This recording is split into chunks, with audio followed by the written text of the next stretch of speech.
Morning, everybody, and welcome to day 63 of 100 Days to Life-Changing Confidence. This morning's scriptures will come from Hebrews chapter 11 and Hebrews chapter 12, verses 1 through 3. So if y'all are ready, let's get started. We will be focusing on verses 1 through 8 of Hebrews chapter 11 because I just realized what a big chunk of scripture it is. So, verses 1 through 8. And the word says, "Now faith is confidence in what we hope for and assurance about what we do not see. This is what the ancients were commended for. By faith we understand that the universe was formed at God's command, so that what is seen was not made out of what is visible. By faith, Abel brought God a better offering than Cain did. By faith, he was commended as righteous when God spoke well of his offerings. And by faith, Abel still speaks, even though he is dead. By faith, Enoch was taken from this life so that he did not experience death. He could not be found because God had taken him away. For before he was taken, he was commended as one who pleased God. And without faith, it is impossible to please God, because anyone who comes to him must believe that he exists and that he rewards those who earnestly seek him." I'm going to underline that because that's good.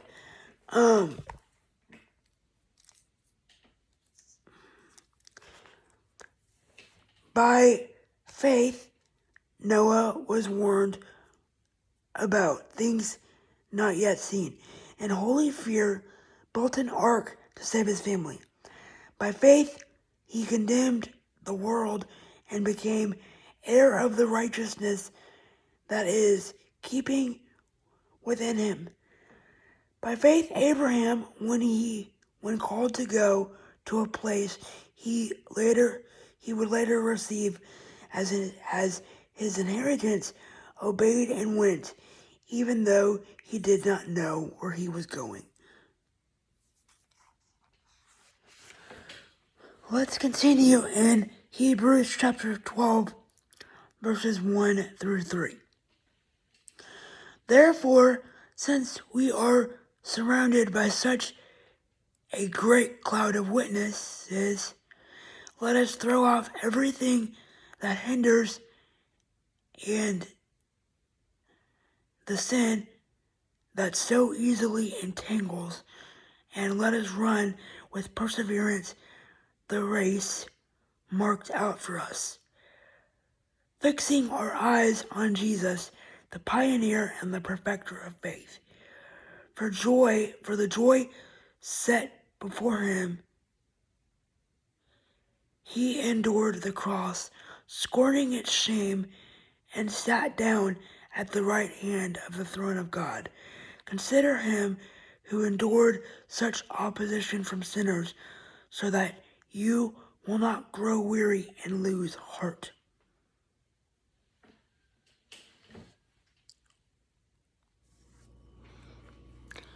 So, let's discuss scripture summaries this morning. Give me 1 second and I'll get the last one written down. Okay, the first one that I have written down is God doesn't put you in a situation for no reason. Sometimes in life, we think that we're put in certain timelines for specific reasons. That is not the case. You may think that your situation that you're going through is completely throwing you for a loop. No, it's not throwing you for a loop. It may look like it and feel like it, but God put you there for a reason. Also, this has to do with people in your life as well.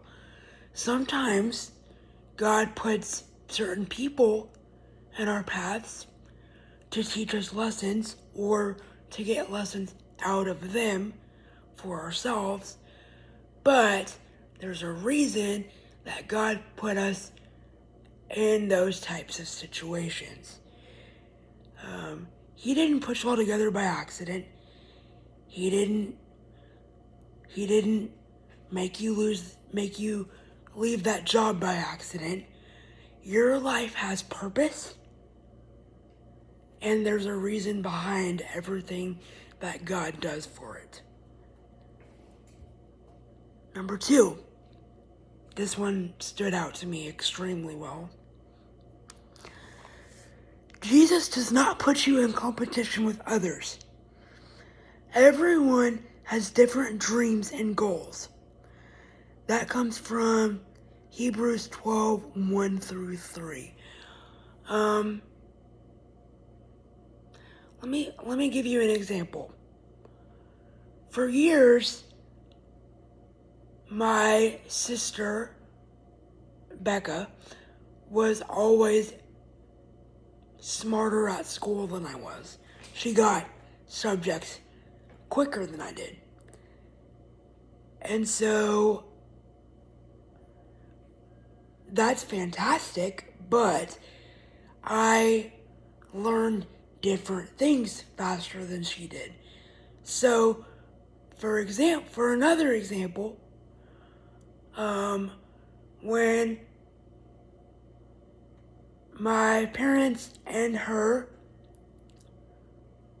talk about their jobs and all of that, I don't understand any of the inner workings because I don't know how their offices work. But I do understand that everyone has a different career and path. My job has to do with numbers as well, but it looks completely different from theirs. And you know what? That's perfectly fine. My goals may look simpler from theirs. That's perfectly fine as well. One of mine is to be able to completely redo the bathroom from scratch because it needs to be done. And her goals look completely different from mine, but that's okay because we lead 2 very separate lives from each other. God didn't make us the same for a reason. If he did, we'd all be very boring people.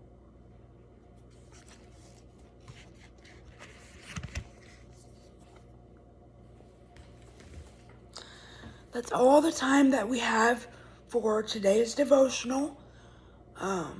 Thank you all so much for tuning in this week. I hope you got as much out of them as I did. And I will see y'all on Monday. I hope everyone has a safe and fun Thanksgiving. And thank you again so much for tuning in. Bye, everybody.